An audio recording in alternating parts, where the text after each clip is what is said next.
Imaginez la scène. Une voix de velours glissant dans une opérette parisienne, smoking impeccable, projecteur tamisé, et une salle entière qui fond au simple relèvement d'un sourcil. C'était Georges Guattari, charmeur de la France d'après-guerre, star de Broadway, et l'homme qui dansa un jour aux côtés de Gene Kelly sur un Stairway to Paradise. Mais que se passe-t-il quand la musique s'arrête?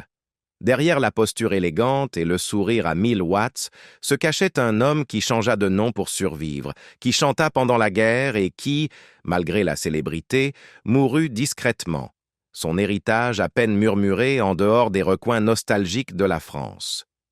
Pourquoi quelqu'un d'aussi aimé a-t-il disparu si complètement de la scène internationale? Quel prix fallait-il payer pour être éternellement le héros romantique, même lorsque la vie hors scène se fissurait? Le garçon perdu d'Alexandrie. Né Lambros Vorlou à Alexandrie, en Égypte, en 1915, Georges Guattari vint au monde dans un lieu où les cultures s'entrechoquaient. Grecque, égyptienne, française, ottomane. Une identité stratifiée qui l'accompagnerait toute sa vie. Ses parents, grecs d'origine, s'étaient installés à Alexandrie pour fuir la pauvreté et l'instabilité des Balkans. Mais l'Alexandrie du début du XXe siècle, si cosmopolite fut-elle, se montrait aussi implacable envers les immigrés de la classe ouvrière. Le père de Lambros travaillait de longues heures comme contremaître mal payé dans une plantation de coton, gagnant à peine de quoi nourrir sa femme et leurs 10 enfants. La famille le vivait modestement, parfois dans la précarité. La future star des comédies musicales de la MGM grandit sans luxe, dans une maison où la musique n'était pas un loisir, mais une rare étincelle de joie. Le tournant vint par la famille, non par la gloire. Le frère de sa mère, Tasso Giannopoulos, était déjà un pianiste de concert reconnu, célèbre dans toute l'Europe, pour sa collaboration avec le légendaire violoniste Jacques Thibaud. Sans enfant, Giannopoulos reconnut en Lambros une âme sœur, disciplinée, observatrice, discrètement douée. Lorsque Lambros eut 19 ans, Tasso lui fit une offre qui changea sa vie, quitter Alexandrie, venir à Paris et étudier. Giannopoulos promit de financer sa formation. Ainsi, en 1934, Lambros Vorlou embarqua pour la France, non en touriste ni en jeune homme poursuivant des rêves, mais comme un garçon qu'on sauvait. Son voyage n'était pas seulement géographique. Il laissait derrière lui la pauvreté, certes, mais aussi le réconfort de la communauté, le son de sa langue grecque natale et le chaos familier d'une grande fratrie. Devant lui s'ouvrait un monde élégant, étranger et intimidant. Envoyé à Paris pour étudier le commerce international, Lambros comprit vite que les chiffres et les registres n'étaient pas pour lui. Les couloirs du conservatoire et les salons musicaux murmuraient plus fort. Il passait de plus en plus de temps aux répétitions, écoutant son oncle accompagner Thibaud, absorbant les nuances, le phrasé, la discipline. Un jour, raconte-t-on, Thibaud l'entendit fredonner en coulisses et lui demanda de chanter vraiment. Ce qu'il entendit l'étonna. Une voix de ténor lyrique naturelle, claire et souple, dotée d'une musicalité innée. Cette découverte fortuite mena à une autre rencontre décisive. Ninon Wallin, l'une des sopranos les plus respectées d'Europe. Wallin accepta de donner des leçons aux jeunes Grecs, chose qu'elle faisait rarement. Elle fut immédiatement séduite par son timbre. Imparfait, mais vivant, disait-elle. Sa voix n'était pas encore façonnée, mais elle avait une âme. Il montait la gamme sans forcer, se posait dans l'aigu avec chaleur et phrasait les mélodies comme quelqu'un qui connaissait déjà la nostalgie. Il travailla sans relâche, avec méthode. Des amis dirent plus tard que, même après l'arrivée de la célébrité, Lambros n'avait jamais perdu cette mentalité d'élève. Diligent, ponctuel, sévère envers lui-même. Il étudia l'harmonie et le piano dans la tradition Cortot-Thibaud et suivit même des cours d'art dramatique au célèbre cours Simon. Il n'était pas naturellement extraverti, mais il devint convaincant. Et à chaque étape, il se transformait en quelqu'un d'autre. Pourtant, il savait qu'il n'appartenait pas tout à fait à ce monde. Dans les salons chics du Paris de l'entre-deux-guerres, l'accent et l'origine comptaient. Un garçon d'Alexandrie, même doté de prestance et de talent, restait le grec. L'exotisme pouvait séduire le public, mais il n'ouvrait jamais totalement les portes de l'élite artistique française. Il n'avait ni réseau d'anciennes écoles, ni nom noble, pas de château à la campagne. Il avait le costume, la diction, le charme, mais pas le passeport. Pas encore. Puis vint la guerre, et l'inconfort feutré d'être étranger se mua en un danger bien plus réel. À mesure que l'occupation nazie s'étendait sur la France, l'identité devint une question de survie.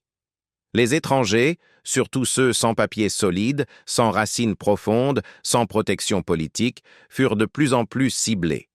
Grecs, Juifs, Italiens, Européens de l'Est étaient surveillés, raflés, déportés. Lambros savait qu'un simple coup frappé à la porte pouvait l'effacer du jour au lendemain. Il disparut donc, du moins sur le papier. Il changea son nom pour Georges Guettari, l'empruntant à une paisible ville basque où il avait séjourné au début de la guerre. Le nom sonnait français, local, sûr. Il modifia ses documents, enterra son nom de naissance et tenta de passer. Il dira plus tard, dans un moment de sincérité, « Je l'ai fait pour survivre ». Ce changement ne fut pas seulement administratif, il fut psychologique. Lambros Vorlou, le garçon grec d'Alexandrie, fils d'un ouvrier du coton, neveu d'un pianiste, devait s'effacer. À sa place surgit Georges Guettari, urbain, continental, incroyablement français, chéri des cabarets, latin lover, en costume taillé, avec un sourire capable de faire fondre les projecteurs. Ses origines furent brouillées, sa biographie romantisée, son accent adouci. Mais cette métamorphose eut un prix. Même adulé par le public et accueilli dans les music halls parisiens, une part de lui demeurait cachée. Il ne pouvait jamais parler pleinement de ses origines, ni assumer la lutte de sa famille, ni la peur qui avait façonné son ascension. La célébrité devint un masque à la fois protecteur et carcéral. Il appartenait partout et nulle part. Ainsi, Georges Guettari accéda à la célébrité sur une plateforme de charme et de grâce, mais cette plateforme reposait sur le silence, l'exil et un nom qu'il avait dû enterrer pour rester en vie. À la fin des années 1940, Georges Guettari avait solidifié sa position parmi les plus grands divertisseurs français. Il était considéré comme le ténor d'opérette par excellence de l'après-guerre, incarnant la légèreté, le romantisme et le charme continental à un moment où le pays avait désespérément besoin d'optimisme et de reconstruction culturelle. Ses collaborations avec le compositeur Francis Lopez étaient devenues une formule éprouvée de succès commercial. Des chansons comme Caballero, Robin des Bois et À Honolulu devinrent omniprésentes dans les foyers français, notamment grâce à leur mélange de mélodies immédiatement accessibles, de thèmes exotiques et aux phrasés vocaux soyeux de Guettari. En 1949, son enregistrement de Maître Pierre, composé par Henri Betty sur des paroles de Jacques Plante, connut un nouveau succès majeur, repris abondamment par d'autres chanteurs et par des accordéonistes tout au long des années 1950. Ces œuvres, bien que présentées comme de simples divertissements, exigeaient en réalité une véritable maîtrise scénique. Guettari était réputé pour son professionnalisme. Il répétait avec rigueur, insistait sur une diction parfaite et accordait une attention minutieuse au costume, à la posture et à la précision musicale. Contrairement à certains de ses pairs qui misaient sur la spontanéité ou le seul pouvoir de la célébrité, il construisait ses prestations sur la structure et la discipline. Hors scène, il demeurait réservé, accordant peu d'interviews et fuyant la presse à scandale. Cette image publique soigneusement contrôlée le distinguait de rivaux plus flamboyants comme Luis Mariano, auquel il était souvent comparé. Tous deux étaient des ténors adulés, d'origine espagnole ou méditerranéenne. Tous deux collaboraient avec Lopez et chantaient un répertoire similaire. Mais Mariano embrassait l'exubérance et l'exposition médiatique, tandis que Guettari cultivait la retenue. Sa percée internationale eut lieu en 1950 lorsqu'il monta sur Broadway dans Arms and the Girl aux côtés de Nanette Fabray. La production connut un succès modeste, mais la prestation de Guettari se distingua nettement, lui valant le tout premier Tony Award du meilleur interprète étranger. Les critiques américains saluèrent son élégance naturelle et la finesse de sa voix. Et il fut brièvement associé au regain d'intérêt pour l'opérette européenne dans le théâtre américain de l'après-guerre. Pourtant, même au sommet de sa reconnaissance outre-Atlantique, Guettari resta à distance de la machine à célébrité. Il ne s'installa pas à Los Angeles, refusa les contrats à long terme et rentra en France peu après la fin des représentations. La décision de Gene Kelly de le distribuer dans Un Américain à Paris s'expliquait en partie par une observation personnelle. Kelly avait vu Guettari sur scène à Paris et avait été frappé par son charisme et la clarté de son chant. Bien que le rôle d'Henri Borel eût été initialement pensé pour Maurice Chevalier, Kelly estima que Guettari incarnait une élégance plus moderne, mieux adaptée à la vision parisienne stylisée du film. Bien qu'il n'ait que 3 ans de moins que Kelly, Guettari fut choisi pour incarner le rival amoureux, plus âgé et plus sage, du peintre américain impulsif et bravache. Le film demandait au public d'accepter son personnage comme une figure presque paternelle et protectrice dans sa relation avec le personnage de Leslie Caron, un écart crédible que de nombreux critiques pardonnèrent grâce au raffinement de son interprétation. Dans son numéro en solo, Stairway to Paradise, Guettari démontra pleinement sa maîtrise de la scène musicale. Gestes précis, phrasés articulés, aisance vocale. Le numéro devint l'un des moments forts du film et contribua à en structurer l'architecture musicale. Pourtant, Un Américain à Paris resta sa seule apparition hollywoodienne, bien que le film remportât 6 Oscars et soit aujourd'hui considéré comme un classique. Guettari ne reçut aucune autre proposition des grands studios américains. Plusieurs raisons expliquent cette absence de suite. Son accent limitait sa polyvalence en anglais. L'industrie hollywoodienne montrait peu d'intérêt durable pour les artistes d'opérette, et Guettari lui-même privilégiait l'autonomie et le contrôle artistique dont il jouissait en Europe. Après la sortie du film, Guettari rentra en France et reprit sa carrière sur les scènes musicales. Les années 1950 et le début des années 1960 marquèrent de son apogée dans le monde francophone. Il triompha dans Pour Don Carlos, La Route fleurie et Pacifico, collaborant fréquemment avec des acteurs populaires comme Bourvil ou Annie Cordy. Ses productions mêlaient spectacle théâtral et musique accessible, consolidant l'image de Guettari comme un chanteur de charme, un crooner élégant à la présence scénique noble. Il resta néanmoins attentif à l'évolution des tendances musicales. En 1961, il interpréta à la télévision un duo rock'n'roll avec Dick Rivers, rejoignant le groupe Les Chats Sauvages pour revisiter son succès de 1956, George, viens danser le rock. Si le geste se voulait une preuve d'adaptabilité, il mit surtout en lumière le fossé générationnel entre Guettari et un public français désormais attiré par les idoles yéyés comme Johnny Hallyday ou Sylvie Vartan. Un effacement silencieux. Il y avait une tragédie douce, presque douloureuse, dans le fait de voir Georges Guettari s'effacer. Non parce qu'il avait perdu sa voix ou son élégance, mais parce que le monde autour de lui avait changé et qu'il ne parvenait plus à en capter l'attention. Son talent restait intact, mais la vague culturelle était passée ailleurs. L'opérette, jadis bande-son glamour de l'évasion d'après-guerre, était désormais jugée démodée. À la fin des années 1960, la France était tombée amoureuse de nouveaux sons, la chanson réaliste à vif, le yéyé rebelle, puis la poésie provocante de Serge Gainsbourg et l'angoisse rauque de Léo Ferré.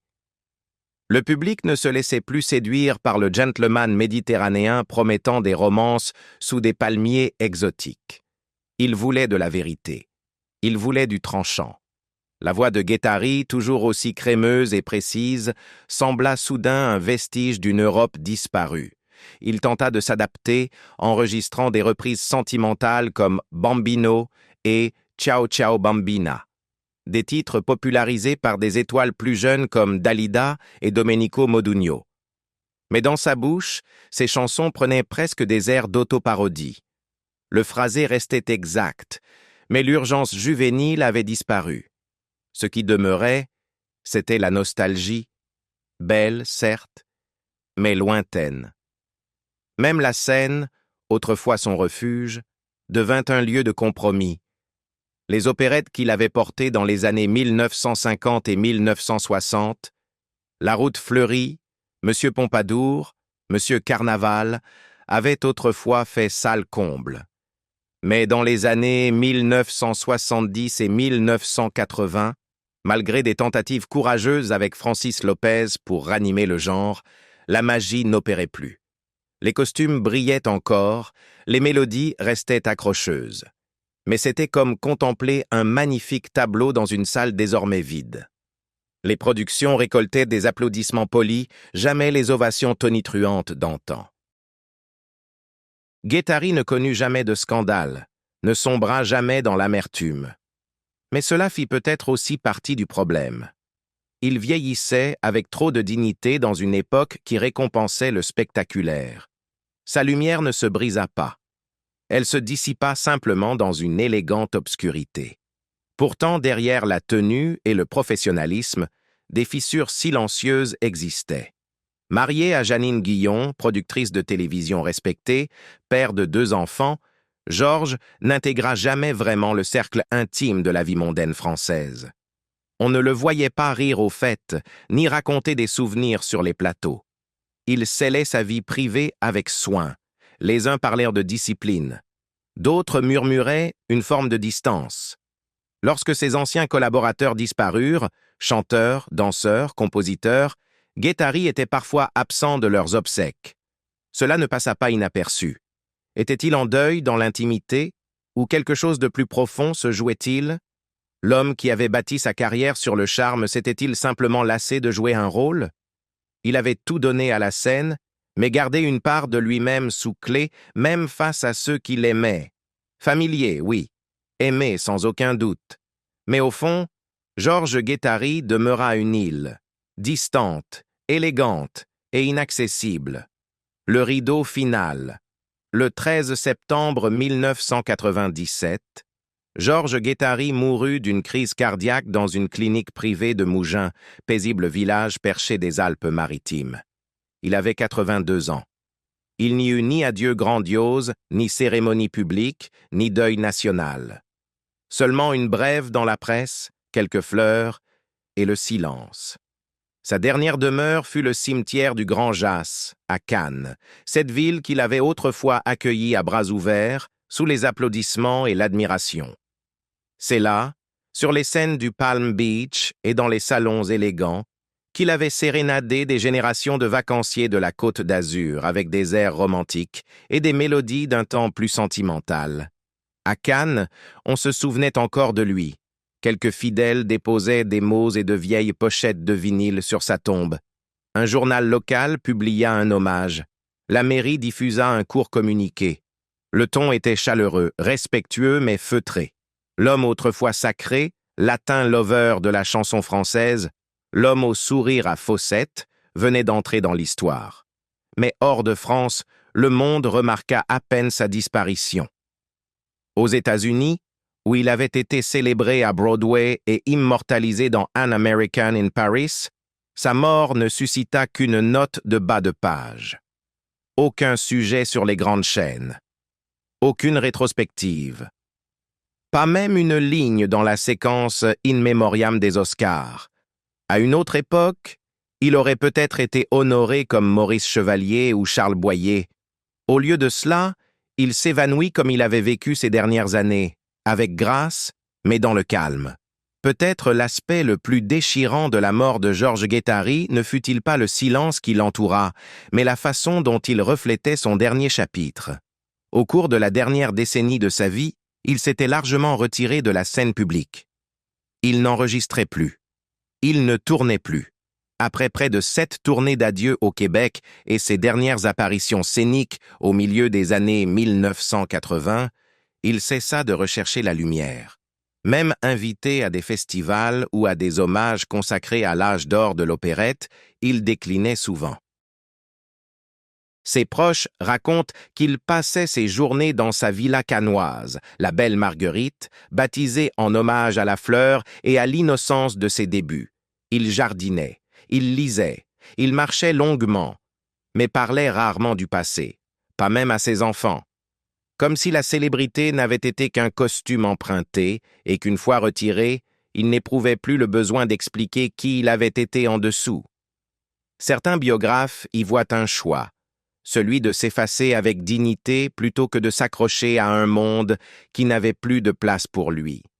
D'autres évoquent une douleur plus profonde, un deuil non résolu né de l'effacement de soi pendant la guerre, lorsqu'il changea de nom de Lambros Vorlou à Georges Guettari pour éviter la déportation en tant qu'étranger.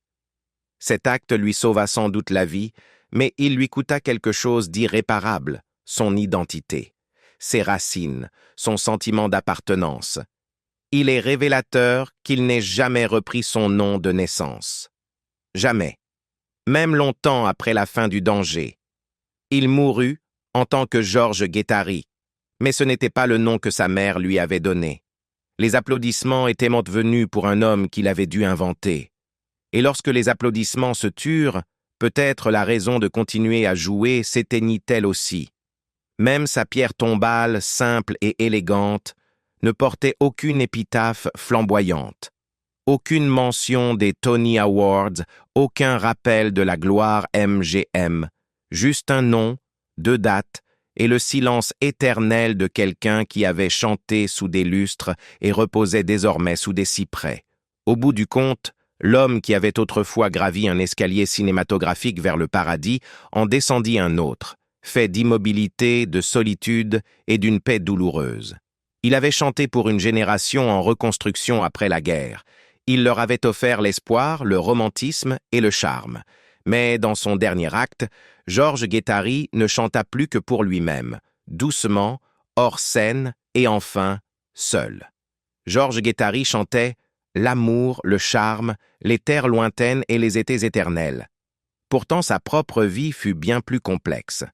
Sous les smokings parfaitement taillés et la voix de ténor lisse se cachait un homme pris entre 2 mondes, grec et français, admiré et exilé, célébré et oublié. Alors, qu'en pensez-vous? Guettari fut-il victime des temps qui changent? Ou le poids de son passé l'a-t-il lentement éloigné de la lumière? Avons-nous oublié trop tôt l'une des voix les plus élégantes de France? Si cette histoire vous a touché, partagez-la. Likez, commentez et dites-nous, quel est votre moment Georges Guettari préféré? Et pourquoi, selon vous, son héritage s'est-il estompé?